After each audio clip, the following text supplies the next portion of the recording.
Alexa, hello. Hello.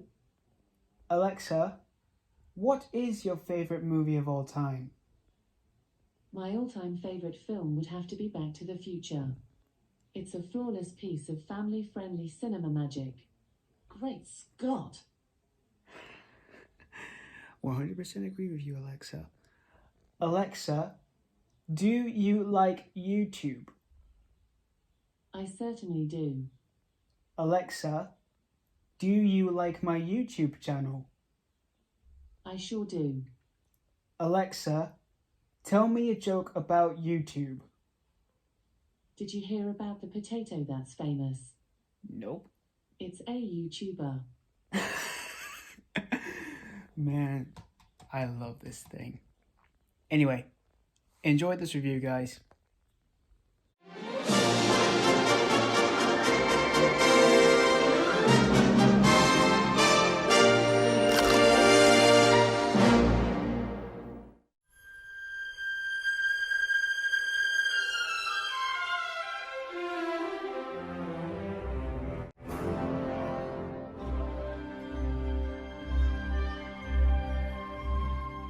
Hi everyone, this is Ben Falcon's Media Corner back again with a brand new AK After a Soul review episode for today. This one's going to be on a new film that just came out in 2022, and as you guys can tell from the funny skit I just did for this video, which for that skit it has something to do with this film that I'm reviewing. So today's review is going to be on the 2022 thriller, and this is not a theatrical release film. This was released at home, which in the US this was released on HBO Max, but in the UK it was released on Sky Cinema. And so I just got done finishing watching this film. Although this was released last month in February, but I just got done finishing watching this film this afternoon, and this film is called Kimi. Now, Kimi, this was directed by Steven Soderbergh, which I think he's one of the greatest. I think he's a great director for making iconic hits. The Ocean's movies, Traffic, so many names to name that he's made. So, and this was written by David Koepp, the writer of Panic Room. And so the story of Kimi is that we follow Zoe Kravitz's character named Angela, who she's a tech worker who suffers from agoraphobia. And this film is set during the whole COVID-19 pandemic, which we're all still facing that to this day. And basically, we see how she deals with her life during this whole crisis that she is facing, as well as for us as well. She lives at home alone in her apartment, and she uses this device known as Kimi, which is sort of like an opposite version of Alexa or Siri, any smart device that can help your homes, until she finds this recorded evidence on one of her devices that has something to do with a violent crime. And so we see Angela trying to figure out about this piece of evidence, and she's trying to report it. And so we're seeing her trying to do that while she's trying to confront her fears of agoraphobia. So that's pretty much the story of Kimi. So for myself, checking out Kimi, I didn't know when I was going to watch this film because I was busy with work, and I was also like on cinema trip seeing some big releases in February that I was looking forward to seeing, like Jackass Forever, Death on the Nile, Uncharted, and stuff like that. Although I did hear a little bit of praises about this film on a few YouTubers' reviews, and I was thinking I should give this a go, but I just didn't know. Again, I just didn't know when I was going to watch it, and so I decided for the day I should check this out since I've heard a few praises. And I was really interested in seeing it because of the people who are behind this film. Steven Soderbergh, which again, I think he's a great director for making, the Ocean's movies, Traffic, and so many well-known movies you may know him of his career that are so iconic for his filmography. And you've got some big name actors in this film, like Zoe Kravitz. I think she's a really good actress. She's pretty talented, from The Hunger Games, and of course most recently The Batman, which I've already reviewed. If you want to know what I thought of The Batman, I really much appreciate you checking out my review of The Batman. And other stars in the film, you got Rita Wilson. She's pretty talented, which, as you guys may know, that's Tom Hanks' wife. She's pretty talented. I've seen her in a few things here and there.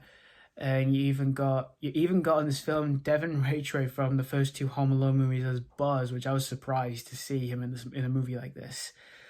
And so like I said, I just got done finishing watching this film this afternoon, and after watching this film, I got to say to you guys, I had a lot of fun with Kimi. This was an awesome movie from beginning to end here. First off, Zoe Kravitz, she is really damn good in this movie, and she gives her all, and she is really damn good for what she was given for the character of Angela. I really dug into her character since she's an agoraphobic character who she's dreading to leave her apartment during the whole crisis she's facing, like even we all are facing, which is of course the COVID-19 pandemic.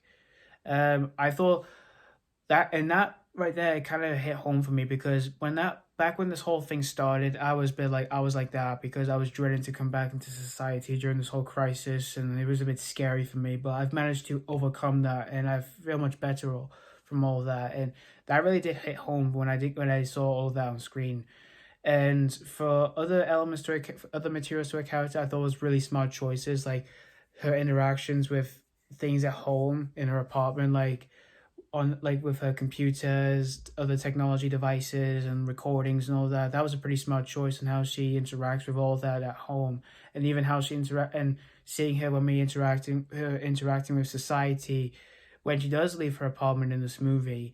When we see her trying to report this recorded evidence she has found, that was pretty disturbing.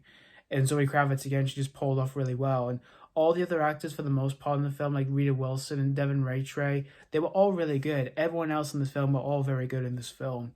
And the direction by Steven Soderbergh is really thrilling for a few thrilling scenes that I quite found them pretty intense and kind of edged me see while I was watching it. When we do see Angela, like she gets caught up with a bunch of like forces who are after her and all that, which I thought were pretty intense. And I just really, again, because I just really cared for Angela, I really wanted her to be safe and all that. And Steven Soderbergh did a really great job in those scenes, and the directing style in this film was really good as well. And no matter what he directs, he can still do really well for his directing style, because again, Steven Soderbergh is a really great director, and he did a really great job of his directing talent for a movie like this. And the storytelling by David Koepp, who he wrote this movie, you may know him as the writer of Panic Room. He did a really good job for the storytelling in this film of Kimi, which the storytelling does have a little bit of essence to, say, Disturbia with Shia LaBeouf or Alfred Hitchcock's Rear Window, which those are really good movies. This movie's not a complete rip-off to any of those movies. It's not like remaking those movies again, because this one has some differences involving technology and devices and stuff like that, and even setting and this is basically set during this time that we're facing, which is the COVID-19 pandemic. I thought his storytelling for a world like this, he did a really good job on. He did a really good job on writing this whole storytelling on screen here, and it really got me invested, and I was really thrilled for what was going on in this movie. And as for complaints, I only have just one little complaint, and that was when the third act, it did get a little bit over the top and kind of simple for what you can tell what was going to happen. But still, in the end, though, Kimi, I had a really awesome time with this movie, and it's definitely another great Steven Soderbergh film, and it's definitely one of Zoe Kravitz's best works, alongside The Batman, which that was released a month after this film was released. So, yeah, and obviously I do suggest you see this film. It is streaming on HBO Max in the US, and it's available to watch on Sky Cinema in the UK. I watched this on Sky Cinema, and again, I had a really awesome time with it. And there are a few ways I can recommend this film. Is the director, the star, or you're a fan of this particular genre type of film. If you're a fan of this kind of like film, like these kind of thrillers, like these like mystery thrillers. So that's pretty much all I have to say about Kimi. I'm going to give Kimi 4.5 out of 5. Definitely another favorite movie of mine of this year, along with other ones I really tend to enjoy the heck out of this year. So, yeah, and obviously I do suggest you check out this one if you're a fan of these kind of like thrillers, or if you're a fan of Zoe Kravitz or Steven Soderbergh, the director. So, thank you guys so much for watching for my AK After a Soul review on Kimi, and let me know what you think of Kimi if you have seen this already. Did you have a blast of it, or was this not really your popcorn treat for you? So, thank you guys so much for watching. Stay tuned for more reviews, and as always, this has been Falcons Media Corner signing off.